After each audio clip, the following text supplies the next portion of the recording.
Pressures rising by day. Hawa nitawakalia ngumu. The drums keep beating. I want to reiterate once again here. As the direction of the wind changes. Azimio is not interested in handshake. And we keep playing. Games aside, what's in for Mwananchi? We keep this conversation flowing so you are up to date, knowledgeable, and fully aware of your political and socio-economic environment. Do not be left in the dark. Join me, Esther Nyonje, every Monday and Wednesday at 7:30 p.m. to dissect and analyze the same. A very warm welcome to Kenya Explained here at New Day TV. I am your host, Esther Nyonje, and it is so good to see you here today. It's always good having you here today, and I'm looking forward to interacting with you to this live discussion today, this live session here. Make sure you are able to access the link and send it to as many people so that it can reach and broadcast to as many people at once. And talk to me, send in your comments, send in your questions, send in your points of may I know, and let us interact in this live session. Tell me where you're watching me from. Tell me how it's going on your side.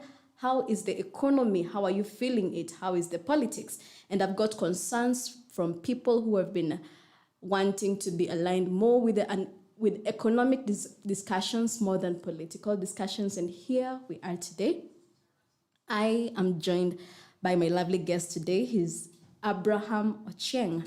How are you? Hey, I'm good, thank you. It's very good to see you. Thank you. Nice to see you. Thank you for making time for us today on the show.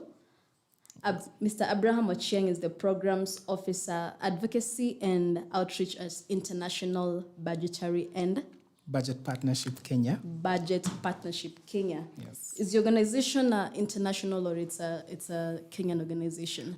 So thanks for the invite and for just to have this opportunity to discuss issues around budgets and devolution in general. So our organization it's a Kenyan organization registered here in Kenya, but we have ties with the International Budget Partnership, which is a global organization that focuses on involving more citizens in budget processes. Mm-hmm. And for Kenya in particular, we focus on both the national and the county budgeting processes and trying to get as many citizens involved in the process of budgeting. All right. Yeah. Karibu sana. That is Abraham Ochieng from the IBP Kenya, and we start off this conversation from here. A few months ago, ladies and gentlemen, you and I saw the deputy president at the port of Mombasa receiving oil from the Gulf countries. This was as a result of the government-to-government oil deal that was signed with Kenya and the Gulf states to receive oil from the Gulf states. And this was a turnaround from the previous administration which used to work with the oil marketing industries. And now recently the IMF has exposed concerns that the taxpayers may be exposed to currency-related costs. And therefore the government has pulled out of the government-to-government oil deal with the Gulf nations. Abraham, what does this mean for the prices of oil in the country? Thanks. Thank you. So first, I think it's important to just share about the level of information that is out there around this particular deal. So there has been scanty information. We, personally, have not been able to access some of these documents that the government is saying these are the deals or these are the issues, the specific issues around that. So I think where there's no information freely flowing from the government, then it becomes very difficult to even engage in this particular process. But I think what's important is that when we had that deal being sealed, it was locked at a particular price. Yeah. Exactly. So we find that it will not obey the free market, where if prices go down, then we as consumers of oil should feel the benefits of this. Mm-hmm. So it was locked at a particular price, and when even the global prices are going down, or when they go down, then that benefit is not necessarily passed on to the consumers. So we find that prices still remain high, and it really beats the whole purpose of having that deal in the first place. Right. Yeah. So do we say that the government has taken was this a trial and error thing that it was trying to do? I wouldn't particularly say it would be a trial and error thing, but just based on having, first of all, with oil prices globally really fluctuate. So even for government to come and to negotiate a fixed price, that was already something that was a red flag already. Just thinking of, fine, you want to cushion your consumers, but having it fixed at a particular price, I think that was not necessarily a good thing. Yes. Because we are seeing now government has to pull out and start letting the market play by itself. Yeah. It's not even letting the market play by itself. It has allowed back private players to determine the prices of oil in the market. And now looking at that, this move was supposed to stabilize the shilling against the dollar. But as we're looking at now, the shilling is continuing to weaken against the dollar.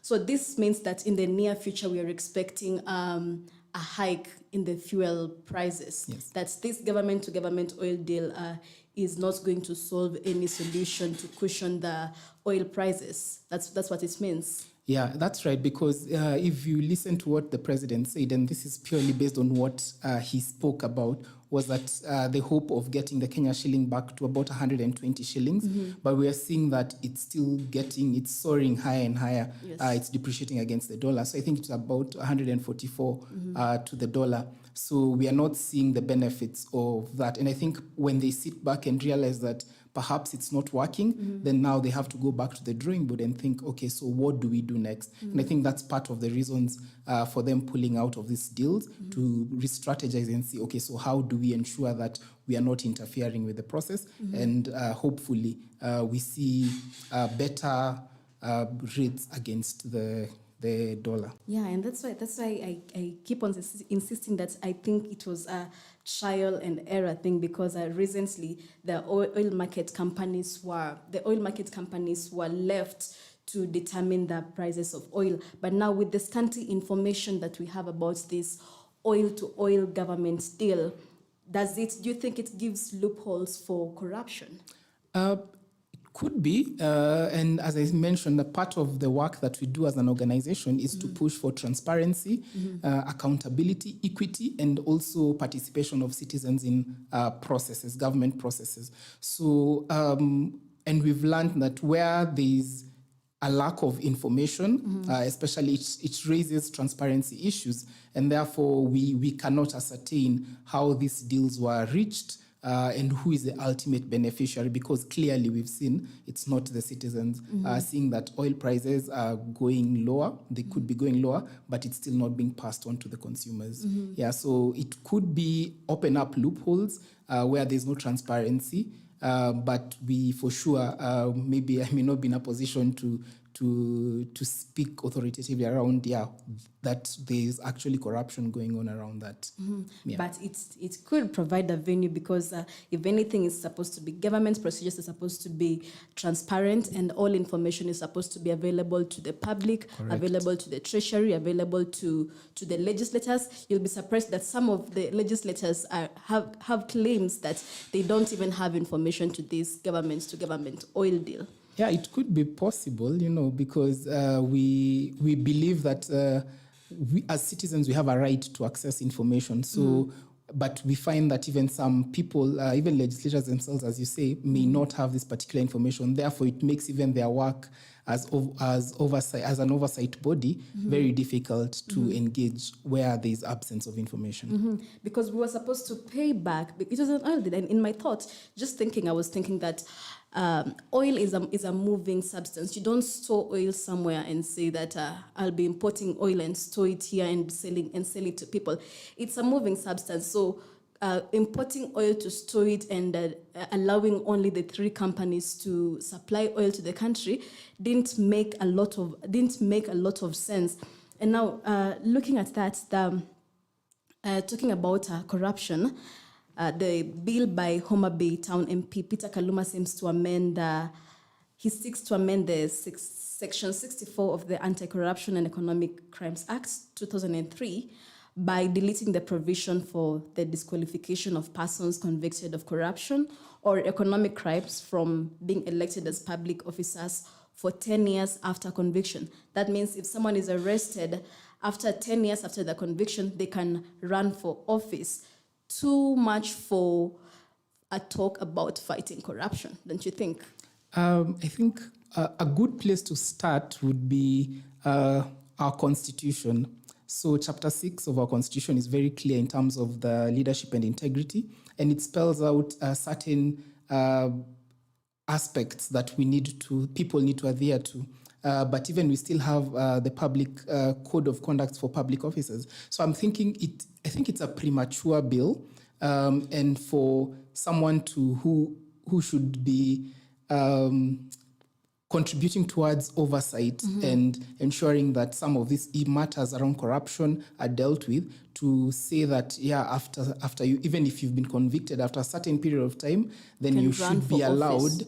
Then I don't think that, I think that's misplaced, and it should not even be something that we should be discussing. Because, clearly, if you've already been convicted, and we know for you to be convicted, then it means that you have committed that crime. So even, I don't think any amount of time should be able to wipe that out. Exactly. And say that now you're clean, you can go back into public service. Exactly. Or any elective offices. I think that should not be the case. I haven't heard Peter Kaluma's side of his explanation, but I don't know why that's when that point really does not make any sense for anyone. Once you are implied in corruption, the tag is always on you. Yeah. Well, you're not compatible to go back to people to be trusted with public funds, and the EACC has really opposed this move by Peter Kaluma, and the president recently has talked tough about corruption. And just going back to where we started from with the oil to oil deal, he mentioned that the subsidies that were put on fuel were an avenue of corruption also. But now he seems to say that he has brought up the stabilization fund, and he says it's a different fund from the subsidy. So what is the difference between that subsidy that he said is an avenue of corruption and the stabilization fund that he has brought right now on the oil? So I'm not particularly clear in terms of the difference between what is being called a stabilization, because if you look at the previous government and the budget documents that were being shared previously, if you look at the fuel subsidy, I think it was being called something to stabilize prices of fuel. It was being paid to oil marketers. So from where I sit, I'm not too sure there's any difference between the stabilization and the subsidies. It could be more or less the same thing. And it's interesting to see them turn around from something that they very much fought to come back and say, okay, now we are bringing this to stabilize the prices. Because anyway, if you're bringing in a fund to stabilize, then essentially you're supporting or bridging that gap to bring it down, which essentially is a subsidy. It's the same thing. Yeah, so I think again, it's just maybe just semantics, different words to mean the same thing. But from where I see, I think it still is a subsidy that is being brought back. Yeah. Okay, so maybe, ladies and gentlemen, we have to sit back, hope and pray that the subsidies are not another avenue for corruption. Kim Nyoike says, who are the oil barons? Can you answer that question? I don't have that information, so I may not be able to speak about that on that thing. Yes. Kim Nyoike and other viewers, you can also tell us, does anyone know who the oil barons are? Yeah, it would be good to hear from them. Yes, we'd also want to know who the oil barons are. And just on the same topic of corruption, with the president's tough talk on corruption, starting his tenure in when he was sworn in, he gave a hard stance on corruption, and recently he said when he was given the sword, it was to cut out the edges of corruption. And he started on a high note. You remember about the KEMSA scandal? He went for the KEMSA board, he went for the Ministry of Health board, he went for the people at KRA and KEBS who were involved in the sugar scandal. And until now, from where you sit in your international and budget policy desk, do you think he is doing enough to fight corruption? I think fighting corruption is more than just words. We have institutions that have been set to deal with matters of corruption. But I think one of the biggest challenges that we face as Kenya is that it's like a post-mortem. So things happen, and then that's when we engage. But we know Parliament, which is essentially supposed to provide oversight over the executive, should be able to bring about any issues. They should have their committees within the House that should be able to help to scrutinize implementation of the executive plans, the plans that they implement. And therefore, they should be able to arrest some of these things before they actually get out. Exactly. So we find that a lot of the engagement, especially around corruption issues with Parliament, would be when there's something big has happened. That's when we see a committee being formed or a task force being formed to engage or to try and identify, okay, so what went wrong? But at that particular point, in most cases, money has already been lost. And this is... we are talking about public resources. It's already been lost. It was money that should have provided certain services to the people. So we find that Parliament is particularly engaging after the fact, which we think should be different. They should engage within the implementation process. So by scrutinizing implementation reports that are coming out that are usually provided quarterly. So it's for them to engage on those. But also we find that they also engage a lot with the Office of the Auditor General reports. So, and that's really 6 months after the financial year has come to an end. So when the audit reports are being published, so it makes it very difficult for you to start looking at things after the fact. And there's nothing much that can be salvaged once that has already happened. But also we have investigative arms. We have the certain bodies, Office of the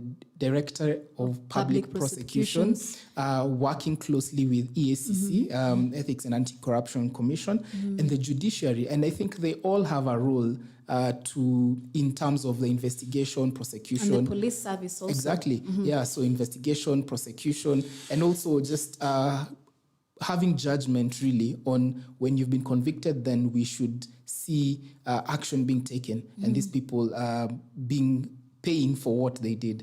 But we've been seeing a lot not too clear around conclusion of some of these cases. Exactly. Yeah. Conclusion is the problem. Sylvester Omolo, thank you for tuning in. He says, I'm watching. Keep on sharing this live broadcast. Keep on interacting with me. And now, Abraham, as you say, conclusion is the problem because can you give me an example of any public officer who has been apprehended and put behind bars because of corruption? You will look for it, you won't find it. Or is there any? Perhaps there's a certain MP who was convicted and he served, and I think he was actually sent to I can't remember his name. When was that? Recently, but he's been out because of the appeal process, so he's out. I think it's John Waluke. John Waluke. Waluke, yeah. So he was actually in jail, but was released. Still went on, vied for position, and was elected. So we are seeing. But that's just one in a million. Many people have corruption cases against their names, but due to the processes, the legal processes, we are seeing that cases drag, and people are still able to go for public offices, some appointive or elective. Yes, yeah. And we've seen the Ethics and Anti-Corruption Commissioner go for former governors, sitting senators. Right now, they're cracking the whip on former Kakamega Governor Wycliffe Oparanya on charges of corruption. But now the question is, you look at when the Kenya Kwanza administration got into power, there were several public officers, or I say profiled individuals, who had cases in court, and they had their cases withdrawn, and they're serving in public offices. And now you feel like when, for example, John Waluke, he has to go and find a cover under the government. So is there interference? You mentioned about independent institutions that are involved in the fight against corruption. Do you feel like they are getting interference from the executive? I think... or are they as independent as they are? I mean, we expect the judiciary to be as independent, and I think part of the reason why steps that had been made was around the funding. And you remember the president said that you can't be independent, and yet I'm the one determining how much money you receive and how. So I think just how you spend it. So I think just having the judiciary manage its own resources, that was a step, a good step towards their independence. But when it comes to the issues of cases being dropped, I mean, we've had different stories. We do not have the accurate position, but it's just from what we hear in the news that all cases have been dropped, corruption cases have been dropped against high-profile people, and either there was no evidence or something. So it's really difficult to tell how independent these bodies are. But from where I sit, I think they should be as independent, to operate independently as they are mandated by the Constitution, so that when it comes to cases of corruption and where public money is involved, then anyone who is convicted or found culpable should be held personally responsible to ensure that whatever resources have been lost either recovered or they pay for it. Yeah. And so what are the steps that the current president, every president has been talking tough about corruption, but doing so little. But as I said, the president came in on a heavy guard and sacked a board, and he has been speaking.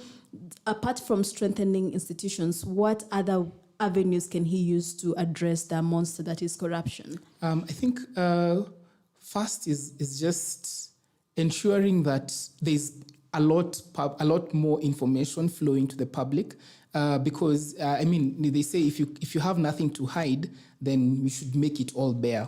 So first is just a matter of transparency. If it's issues around debt, if it's issues around certain tenders that are being floated, then all this information should be available to the public. And the Constitution is also very strong, and the PFM Act, around public engagement in public finance matters. So therefore, once this information is available to the public should be able to interact with it, understand what it is, and be able to engage effectively to even hold the government accountable. And that applies also to other oversight institutions, giving them the leeway to be able to do what it is that they're mandated to do. So I'm thinking about Parliament.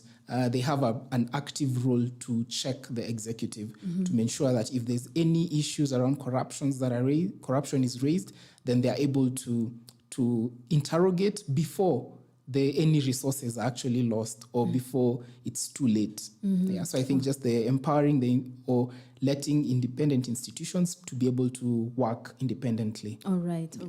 And now, last week we had the devolution conference in Uasin Gishu County, and from the devolution conference, are there any takeaways that you can get from the conference into enabling devolution work, and the fact that devolution has been seen as a smaller unit of corruption? It's like devolution has provided another avenue for corruption, again, from the national government to now the county governments. Are there any takeaways that you have found out to get from the devolution conference that you can help curb corruption in the counties? Devolution conference last week, and I can say I was privileged to be part of the team that was at the devolution conference. And I think one big thing that I took away, there were so many things that were discussed, but one major thing was what the president really spoke about, the transfer of functions. So we know the Constitution as well,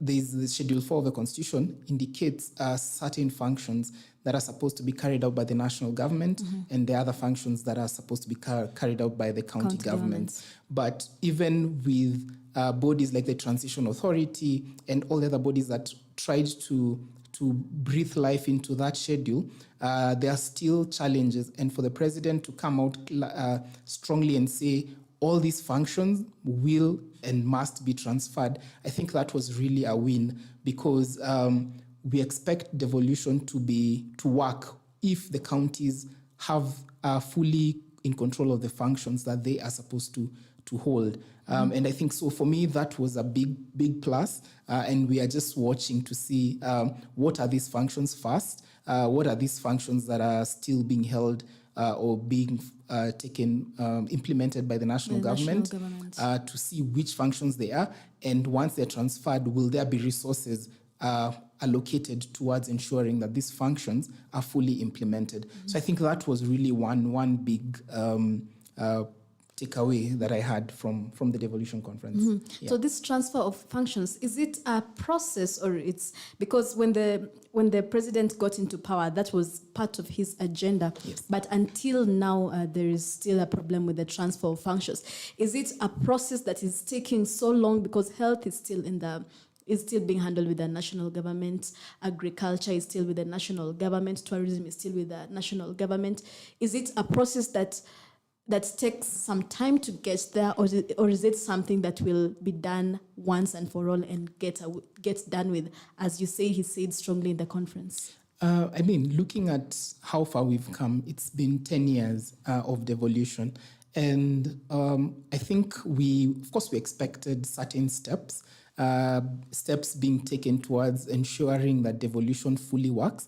But even, I mean, it was something new. So on the flip side, we expected some either mistakes or for steps that challenges, so to speak. Yeah, actually, challenges is the best word to use. We expected some certain challenges, and we've seen that is one of the challenges that we have faced. 10 years later, we are still grappling with certain issues. And as you rightfully said, health is one of the biggest ones, where we are seeing national government still putting in resources towards certain functions around health that are solely the responsibility of county governments. So those are some of the ones, especially around health, which we seek and hope that health, which is very heavily devolved, all the functions will go to the counties, and they should be able to have the liberty to budget and implement health-related programs to ensure health services are improved within the counties. Yeah, because we've seen a mess in the health sector in the county governments. Even Busia County right now, the health workers are on strike because they have not received pay for 10 months. And in the counties, we have a lot of problems. We have embezzlement in the counties. They say that counties are now avenues for mini presidents. The funds are not used for the right purposes. And now there was a proposal to add number of counties from 47 to 56. What do you think about that? I think that's a premature, from where I sit, I think it's a premature conversation. I mean, it's been 10 years and we've seen the issues or challenges that have plagued the counties, as it were. So I think we need to have first devolution work with the 47 counties. Exactly. And then maybe once we get it right with these 47, then perhaps we can have another conversation around that. But because if it is now increased to 56, and we're already seeing lots of challenges, including disbursements to counties, because either there is not the timely disbursement. So there's still a challenge around that. And we are seeing if you increase that, it means you're increasing more administrative units, and therefore more resources need to be to go to the counties. So I think it's a premature conversation, but I mean, who knows, maybe in future it would be right for us to have that kind of a conversation. Okay. Yeah. Talk to me, ladies and gentlemen. What do you think? What's your thought on increasing the number of counties from 47 to 56? And another question to you, ladies and gentlemen, and our viewers also, is do you think devolution is working? Should we do away with devolution or keep on trying? Because literally we are trying this thing for the first time. Should we go on with devolution or do away with it? And to you, Abraham, again, we talk about public debt in Kenya.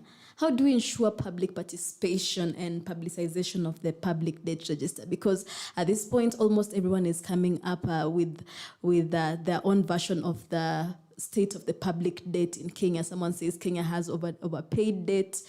This is the status of the public debt. What is the status? What is the status of the public debt in Kenya? I think just going back to the issue of transparency again, I think if government was transparent enough to make all this information around public debt available to the public, then we wouldn't have all these versions where everyone has a different figure of what the actual state of public debt is in the country. Mm-hmm. So others will say we've overpaid, we don't have, it's zero. Others will say it's about over, we've already crossed the 10 trillion mark. Mm-hmm. But I think the question should not be so much about how much debt we owe, but it's a factor, yes, but we need to also think about how did we get there? What are we supposed to achieve with this the debt that we are taking? If it was meant for certain infrastructure projects, have we implemented it? And are citizens actually getting value for money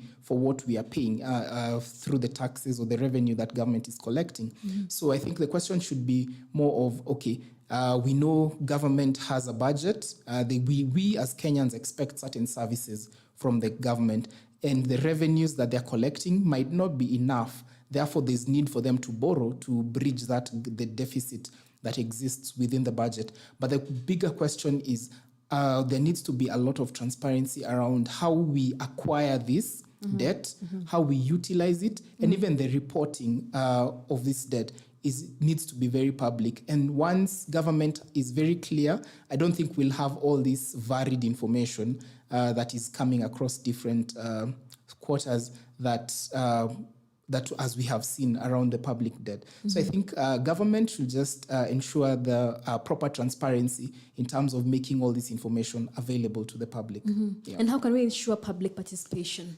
I think the Constitution also empowers us to engage within the public finance cycle or the budgeting process, but also when it comes to public debt, I think the citizens need to be involved in the process. So part of the work that we do at IBP is to ensure that is to work around the budget cycle and get citizens involved to engage from the beginning of the budget process, mm-hmm. which starts in August. So even as I think the last week on Friday is when we're expecting the budget process to be launched by mm-hmm. the Cabinet Secretary for Finance. Mm-hmm. So how do we engage within that process? Mm-hmm. What are the budget documents that need to be provided or produced at certain stages?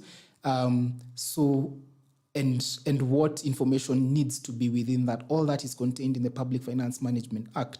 And as an institution, we try to ensure that citizens understand what the budgeting process and how they can engage within that process to ensure that first, their priorities are captured within government plans, they are fully resourced, and they're implemented according to plan. So we engage all through the formulation process where citizens identify priorities or where government is identifying priorities to engage. So thinking about the county integrated development plans or the annual development plans, which are currently being discussed a lot within the counties. Then once that has been done, so during approval, all the how are resources being allocated to that?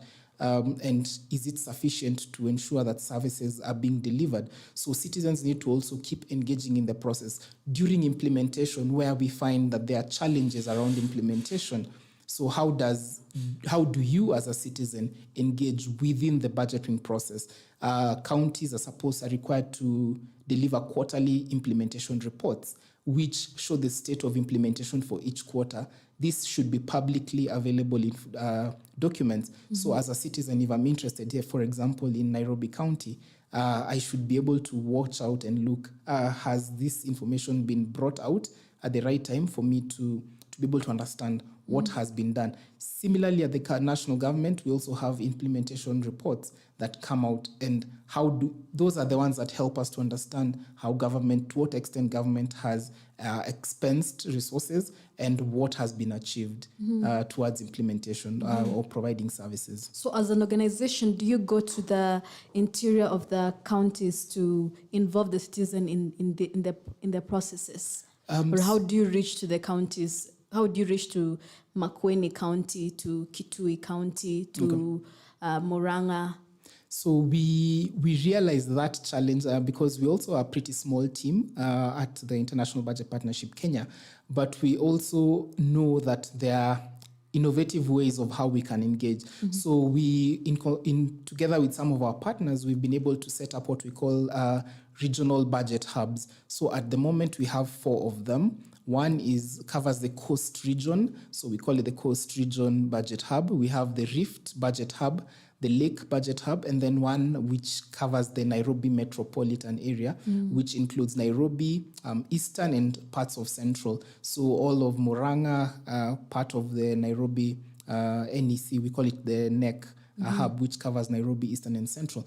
And essentially, these are platforms for engagement, which are hosted by certain institutions there, and they are run by budget facilitators. So these are individuals who have been trained by IBP over a period of 9 months to understand fully the budget process. And in turn, they also work with certain individuals within the counties. And these are all individuals who are located within the counties of operation. And so they have people who they work with, community members at the ward level, to just sensitize them and engage them in budgeting processes. And we've seen that has really borne fruit, and particularly I'll give an example of health in Busia County. So we work under the Lake Regional Hub, which is hosted by the Community Empowerment and Development Center, which is one of our partners in Busia County. It's a community-based organization. And they've been able to make strides in terms of ensuring that health services are working for people. So where a community comes and they say, they understand the budget process and they're looking at budget documents, seeing that a certain facility has been receiving resources or they've been allocating resources, but nothing is moving. So they ask questions on, okay, so based on these resources that have been allocated, we are not seeing any movement with this particular project. So we, as citizens, we demand that you become transparent and accountable on these resources and show us how it happens. And we've seen the county government of Busia responding, and to date, some of the facilities which were just a house or just a structure are now fully operational, but people, they still know that they demand better services by ensuring that they are better in terms of the staffing is right, but also the facilities are well equipped with medication and the right equipment to offer services to the people. Yeah. All right, and applaud to you for that transparency path that you have taken. And I know you said the IBP desk, you're talking to us about transparency and accountability and budgetary processes. But as we finish up, I will ask you, I want to hear your thoughts about the political trends that's happening at this point. We have the incompetent cabinet secretaries. What's your thoughts about the incompetent cabinet secretaries that are being subjected to parliament at this point too? And the president admitted that some of his members of the cabinet do not know what they're doing, because you're a Kenyan voter also. What's your general feeling about that? That's an interesting question, because first, there are certain processes that went in to ensure that these people were actually approved. And I mean, as a voter, I voted for a certain member of parliament to go sit there and represent me. And for us to see that the processes that were followed and they've been approved. So it might be difficult to start saying that they are incompetent, really. Yes, they went through the whole process. Yeah, and they went through the entire process, which was vetting. So the question is, the questions that we need to ask ourselves is, are our processes foolproof, or are our processes just a rubber stamp to ensure that certain positions fly? But I think given the processes that they went through and having been approved and appointed, sworn in, I mean, we just give it to them to try and work, even though we've heard that some of them, and the Deputy President is on record saying that some of them are not able to come out to explain the position of the government, because I think for now we've just been hearing the President and the Deputy President speak on government plans, but I think it's important for even the Cabinet Secretaries to come out and share the position of the government, especially in the dockets that they have been entrusted with. If it's health, then we need to hear more from the Cabinet Secretary of Health on what processes are being taken or what projects are being implemented to ensure that health services reach Kenyans in every corner of this country. Same to all the other sectors that are there. Yeah, and I will say the president's hands are not tied. If a cabinet secretary is not competent, they can pass the bill through parliament to impeach them, and he can replace them. His hands are not tied. And then we also have the National Dialogue Committee. What is the way forward? Because the Deputy President has been making negative remarks on something that is ongoing, and I feel it's something that is quite sensitive to talk about that way at this point. Is there hope with the National Dialogue Committee? Because we need to have a stable environment for work and business. And if we go back to demonstrations and misunderstanding, then it's not going to be a good show. I think it's worth giving that dialogue a chance, because we've seen what happened where 2 for 3 full days there's demonstrations, and perhaps there could be issues that need to be addressed, and I think dialogue should be an opportunity for people to engage, to just see, okay, what are the issues being placed on the table, and for them to be addressed. But again, it shouldn't be an opportunity for people to seek specific personal gains, but it should be an agenda that focuses on Kenyans and services being delivered to Kenya at large. So I think the conversation needs to continue in terms of dialogue needs to continue. And for us as Kenyans, we have full information on what is being discussed and how the process is going. So I think, yes, let's wait and see how this will turn out. All right. Yeah. Okay. Let's give dialogue a chance. Juliet Nyabuto says, loving the conversation. Thank you, Juliet. Paul Munya says, watching. John Kiama asks, will the bipartisan committee yield sustainable results? What do you think?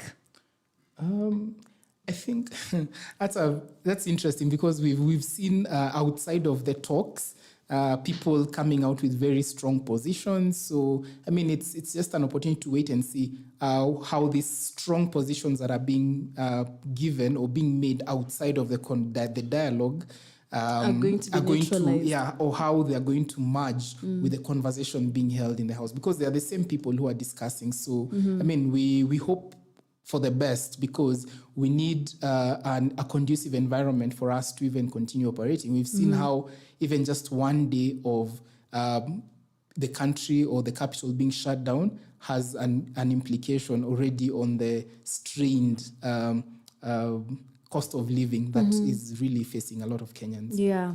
John Kiama, if you ask me, I would say let's give the dialogue a chance, because for the first time we've seen the leader of majority and minority agreeing on something, on even including the National Dialogue Committee to be entrenched in the Constitution. So let's give it a chance. There is no harm in dialogue. Let's go through the whole process and see where it will take us. And there's a new development that former Kakamega Governor Wycliffe Oparanya has been arrested due to ongoing investigations into alleged embezzlement of public funds amounting to over 1.3 billion from Kakamega County government during his tenure. Interesting.